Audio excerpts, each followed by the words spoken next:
வீட்ல இருக்க ரொம்ப சிம்பிளான பொருட்களை வச்சு இந்த காஃபி புட்டிங் செஞ்சு காட்ட போறேன். எவ்வளோ சாஃப்டா இருக்குன்னு. வாவ்!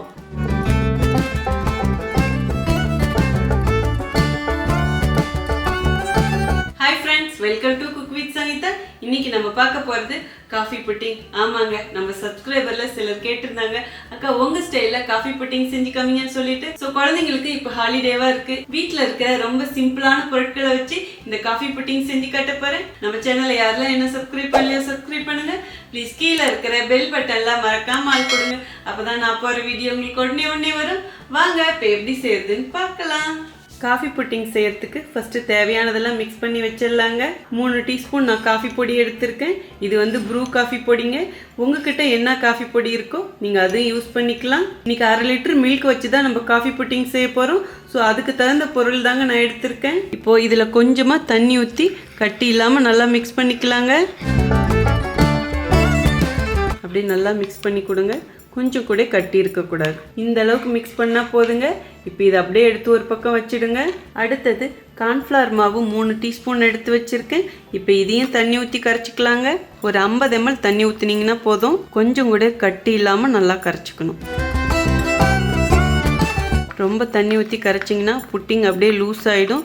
உங்களுக்கு கட் பண்ணி எடுக்கும் போது கேக் மாதிரி வராமல் அப்படியே குழஞ்ச மாதிரி போயிடும். புட்டிங் செய்யறதுக்கு தேவையானதெல்லாம் கரைச்சி வச்சாச்சுங்க. வாங்க இப்போ காஃபி புட்டிங் எப்படி செய்யறதுன்னு பார்க்கலாம். ஸ்டவ் ஆன் பண்ணி ஒரு பாத்திரம் வச்சுட்டேங்க.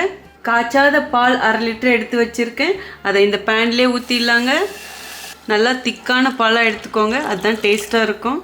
இப்போ அடுப்பணல் நல்லா ஃபுல்லாக வச்சுடுங்க. இப்போ பால் அப்படியே ஒரு தடவை நல்லா மிக்ஸ் பண்ணி கொடுங்க. இந்த பால் நல்லா கொதிச்சு வரட்டுங்க.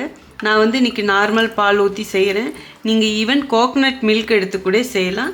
இதே அளவுகளோடு செய்யலாம். இப்போ இது நல்லா கொதிக்கட்டுங்க. பால் பொங்க போது நான் அப்பப்போ இடையில கிளறி கொடுத்துக்கிட்டே இருக்கேன்.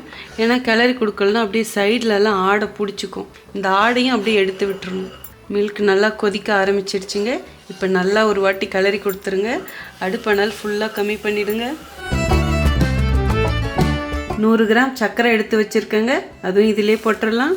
ஸ்வீட் நான் வந்து மீடியமாக தான் போட்டிருக்கேன். உங்களுக்கு எப்படி இனிப்பு சுவை வேணுமோ அதுக்கு தகுந்த மாதிரி நீங்கள் கூடி குறைச்சி போட்டுக்கலாம். சர்க்கரை போட்டதுக்கப்புறம் நல்லா கிளறி கொடுங்க. 2 நிமிஷத்துக்கு கம்மியான தீயிலே இது நல்லா கொதிச்சு வரட்டுங்க. சர்க்கரை போட்டதுக்கப்புறம் 2 நிமிஷம் நல்லா கொதிச்சிடுச்சிங்க. சர்க்கரையும் கரைஞ்சிடுச்சு. இந்த ஸ்டேஜில் நம்ம காஃபி பவுடர் தண்ணி ஊற்றி கரைச்சி வச்சுருக்கோம் இல்லைங்களா, அதை இப்போ ஒரு தடவை நல்லா மிக்ஸ் பண்ணிவிடுங்க. பால்லேயே இது ஊற்றிடுங்க. கிளறிக்கிட்டே ஊற்றுங்க. 1 நிமிஷத்துக்கு அப்படியே நல்லா கொதிக்க விடுங்க. இந்த மில்கோடு இந்த காஃபி பவுடரும் நல்லா மிக்ஸ் ஆகிட்டு பச்சை மணம் போகணும். காஃபி தூள் கரைச்சி ஊற்றினதுக்கப்புறம் நல்லா கொதிச்சிடுச்சுங்க. இந்த அளவுக்கு கொதிச்சா போதும். இப்போது நம்ம கரைச்சி வச்ச கார்ன்ஃப்ளவர் மாவை எடுத்து நல்லா ஒரு தடவை மிக்ஸ் பண்ணிக்கோங்க. இதுக்கு தமிழில் சோள மாவுன்னு சொல்லுவாங்க. ஏன்னா ஒரு சிலர் கேட்டிருந்தீங்க போன ரெசிபியிலே. கரைச்சி வச்ச கார்ன்ஃப்ளவர் மாவை இப்போ இதிலே ஊற்றிடலாங்க. அப்படியே கிளறிக்கிட்டே ஊற்றுங்க. அடுப்பணல் ஃபுல்லாக கம்மியாக இருக்கட்டும். இது ஊற்றினோன்னா அப்படியே கட்டியாக ஆரம்பிக்கும். சப்போஸ் கார்ன்ஃப்ளவர் மாவு இல்லைன்னா என்ன ஊற்றலான்னு நீங்கள் கண்டிப்பாக கேட்பீங்க. அரிசி மாவு இருந்தால் 2 டீஸ்பூன் போட்டுக்கோங்க. பட் கார்ன்ஃப்ளவர் மாவு இருந்தால் பெஸ்ட்டு. விடாமல் கிளறி கொடுத்துக்கிட்டே இருங்க. இந்த கார்ன்ஃப்ளவர் மாவும் பச்சை மணம் போகிற வரைக்கும் 2 நிமிஷம் இப்படியே கிளறி கொடுத்துக்கிட்டே இருங்க.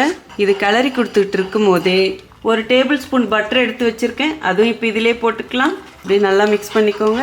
பட்டர் போட்டிங்கன்னா ரொம்ப வாசனையாக டேஸ்ட்டு சூப்பராக இருக்கும். பட்டர் போடாமே செய்யலாம், பட் இந்த டேஸ்ட் அதில் வராது. இப்போ எல்லாத்தையும் நல்லா மிக்ஸ் பண்ணிவிட்டு ஸ்வீட் டேஸ்ட்டு கரெக்டாக இருக்கான்னு பார்த்துக்கோங்க. பத்தலைன்னா உங்களுக்கு தகுந்த மாதிரி கொஞ்சம் போட்டு அட்ஜஸ்ட் பண்ணிக்கோங்க. இப்போ விடாமல் கிளறி கொடுத்துக்கிட்டே இருங்க. 1 நிமிஷம் தான் முடிஞ்சிருக்கு. இன்னும் 1 நிமிஷத்துக்கு இப்படியே கிளறி கொடுத்துக்கலாங்க. நல்லா சூப்பராக காஃபி வாசனை வருது. மில்க் வாடை பிடிக்காதவங்க கோகனட் மில்கில் செஞ்சு பாருங்கள், ரொம்ப சூப்பராக இருக்கும். 2 நிமிஷமாக கிளறிக்கிட்டே இருக்கங்க. ஸோ நம்ம புட்டிங் பதமாக கரெக்டாக வந்துருச்சு. இதுதான் கரெக்டான கன்சிஸ்டன்சி. இங்கே பாருங்கள், நல்லா திக்காக இருக்கணும். அப்போ தான் நமக்கு உடையாமல் வரும். கார்ன்ஃப்ளவர் மாவும் பச்சை மணம் போயிடுச்சு, நல்லா திக்காகவும் ஆயிடுச்சு. ஸோ இதுதான் சரியான கன்சிஸ்டன்சி. இப்போ ஸ்டவ் ஆஃப் பண்ணிவிடுங்க. ஒரு 30 செகண்டுக்கு விடாமல் அப்படியே இப்படி கிளறி கொடுத்துக்கிட்டே இருங்க. அப்போ தான் கட்டிப்படாமல் இருக்கும். அவ்வளோதாங்க. இந்த ஸ்டேஜில் நீங்கள் விருப்பப்பட்டால் 2 சொட்டு வெனிலா எசன்ஸ் விட்டுக்கலாம். அதுக்கு மேலே விட்டிங்கன்னா காஃபியோட ஃப்ளேவர் வராது, அப்புறம் வெனிலா புட்டிங் மாதிரி ஆகிடும். நான் வந்து வீட்டில் நீங்கள் விருப்பப்பட்டால் விட்டுக்கலாம். அவ்வளோதாங்க. புட்டிங்க்கு நல்லா காய்ச்சாச்சு. இப்போ இது ஒரு பவுலில் ஊற்றிடலாங்க. நம்ம ரெடி பண்ணி வச்ச புட்டிங் ஊற்றுறதுக்கு நான் ஒரு கண்ணாடி பவுலில் எடுத்துக்கிட்டேங்க. கண்ணாடி பவுல் வேணாலும் எடுக்கலாம், சில்வர் கிண்ணத்தில் வேணாலும் ஊற்றிக்கலாம். உள்ள எண்ணெய் நெய்யில் எதுவுமே தட வேணாம், அப்படியே டைரெக்டாகவே ஊற்றலாங்க. அப்படியே எல்லா இடத்துலையும் சமமாக இருக்கிற மாதிரி இப்படி ஒரு ஷேக் பண்ணி கொடுங்க. அவ்வளோதாங்க. இது 10 நிமிஷம் ஆறட்டும். அதுக்கப்புறம் எப்படி செட் பண்ணுறதுன்னு நான் சொல்கிறேன். A few minutes later. நம்ம புட்டிங் இப்போ நல்லா ஆறிடுச்சுங்க. இப்போ இது க்ளோஸ் பண்ணிடலாம். இதை 2 மணி நேரம் நம்ம ஃப்ரிட்ஜில் வைக்கணுங்க. அதாவது ஃப்ரீசரில் வைக்கக்கூடாது. நீங்கள் காய்கறிலாம் வைப்பீங்க பார்த்தீங்களா, அங்கே 2 மணி நேரம் வச்சா போதும். ஈவன் நீங்கள் ஃப்ரிட்ஜில் வைக்கணும்னு கூட கிடையாது. வெளியிலே 2 to 3 மணி நேரம் வச்சிங்கன்னா நல்லா கட்டி ஆகிடும். அப்படியே கட் பண்ணியும் சாப்பிட்லாம், அப்படி இல்லைன்னா ஃப்ரிட்ஜில் வச்சு சாப்பிட்லாம். புட்டிங்கனாலே ஃப்ரிட்ஜில் வச்சு கூலாக சாப்பிட்டா நல்லாயிருக்கும். அது இப்போ வெயில் காலமாக இருக்குது. ஸோ இப்போ இது 2 மணி நேரம் ஃப்ரிட்ஜில் வச்சு எடுத்துகிட்டு வந்துடுறேங்க. 2 hours later. 2 மணி நேரம் ஃப்ரிட்ஜில் வச்சு எடுத்துகிட்டு வந்துட்டேங்க. இப்போ ஓப்பன் பண்ணி பார்க்கலாம்.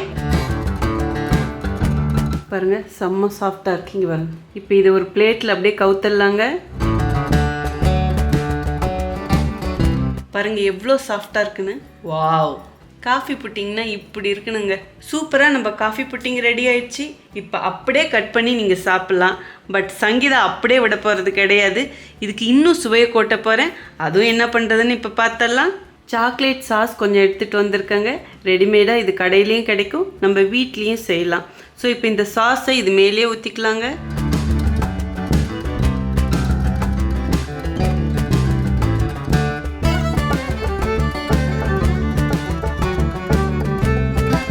அப்படியே மேலே ஒரு புதினா தலை வச்சிடலாம். அழகுக்காக பார்க்கவே சாப்பிடணும்னு தோணுதில்ல.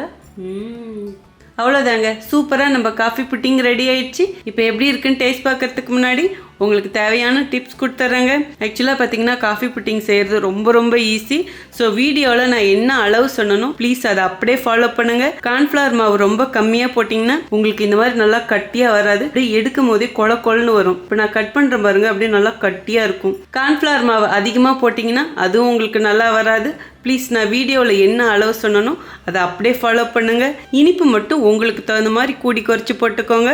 ஸோ இந்த அளவுக்கு நீங்கள் இதை ஃபாலோ பண்ணாலே சூப்பராக செஞ்சிடலாம். ரொம்ப கம்மியான பொருட்களை வச்சு சூப்பரான ஒரு ஸ்வீட் செஞ்சிடலாம். ஸோ சாக்லேட் சாஸ் போடுறது ஆப்ஷனல் தான். விருப்பப்பட்டால் இந்த மாதிரி செய்யுங்க, இல்லைன்னா பரவாயில்ல. இது கூடயே கொஞ்சம் ஐஸ்கிரீம் வச்சு சாப்பிட்டிங்கன்னா சொர்க்கமாக இருக்கும். ஸோ இப்போ இந்த சொர்க்கத்தை எப்படி இருக்குன்னு டேஸ்ட் பார்த்துருவோம். எந்த அளவுக்கு சாஃப்டாக இருக்குன்னு பாருங்கள். வாவ், அப்படியே வச்ச ஒன்று அப்படியே இறங்குது பாருங்கள். இங்கே பாருங்க. ஓ மை காட், எப்படி இருக்கு பாருங்க. இந்த சாக்லேட் சாஸில் அப்படியே நல்லா டிப் பண்ணிக்கோங்க. ஓ மை காட், சாப்பிட்ருவோங்க. வா, சான்ட்ரா. ஓ மை காட், வாயில் வச்ச உடனே அப்படியே கரையுது. அப்படியே அந்த பட்டரோட வாசனை சூப்பராக தெரியுது. காஃபியோட ஃப்ளேவரும் அடிக்குது. கண்டிப்பாக உங்கள் வீட்டில் பாராட்டுவாங்க இந்த மாதிரி செஞ்சு கொடுத்தீங்கன்னா. இங்கே பாருங்கள், அப்படியே ஸ்லைஸாக வருது. நீங்கள் அப்படியே ஸ்லைஸாக வேணால் கூட கட் பண்ணிக்கலாம். கண்டிப்பாக சின்ன குழந்தைங்கள்லேருந்து பெரியவங்க வரைக்கும் விரும்பி சாப்பிடுவாங்க. ஸோ நீங்களும் இதே மாதிரி செஞ்சு பார்த்துட்டு எப்படி இருக்குன்னு சொல்லிட்டு கமெண்ட் பாக்ஸில் சொல்லுங்கள். உங்களுக்கு இந்த ரெசிபி பிடிச்சதுன்னா ப்ளீஸ் மறக்காமல் ஃபஸ்ட்டு ஒரு லைக் கொடுத்துருங்க. ரொம்ப பிடிச்சதுன்னா உங்கள் ஃப்ரெண்ட்ஸ் அண்ட் ஃபேமிலிக்கு ஷேர் பண்ணுங்கள். நீங்கள் இது வரைக்கும் எனக்கு கொடுத்துட்டு இருக்க அன்புக்கும் ஆதரவுக்கும் ரொம்ப நன்றி. உங்களுக்கு என்ன ரெசிபி வேணுமோ ப்ளீஸ் அதுவும் கமெண்ட் பாக்ஸில் சொல்லுங்கள். இதே மாதிரி அடுத்த ஒரு ஸ்பெஷல் வீடியோவில் சந்திக்கிறதுக்கு முன்னாடி ஒரு ஹம்பிள் ரிக்வெஸ்ட் இருக்குது. ஃபேஸ்புக்லேயும் நமக்கு குக் வித் சங்கீதா பேஜஸ் இருக்குது. அப்படியே லைக் பண்ணி ஃபாலோ பண்ணிக்கோங்க. ஸோ அடுத்த ஒரு ஸ்பெஷல் வீடியோவில் உங்களை சந்திக்கிறேன். Until then, see you. Bye bye. Love you all.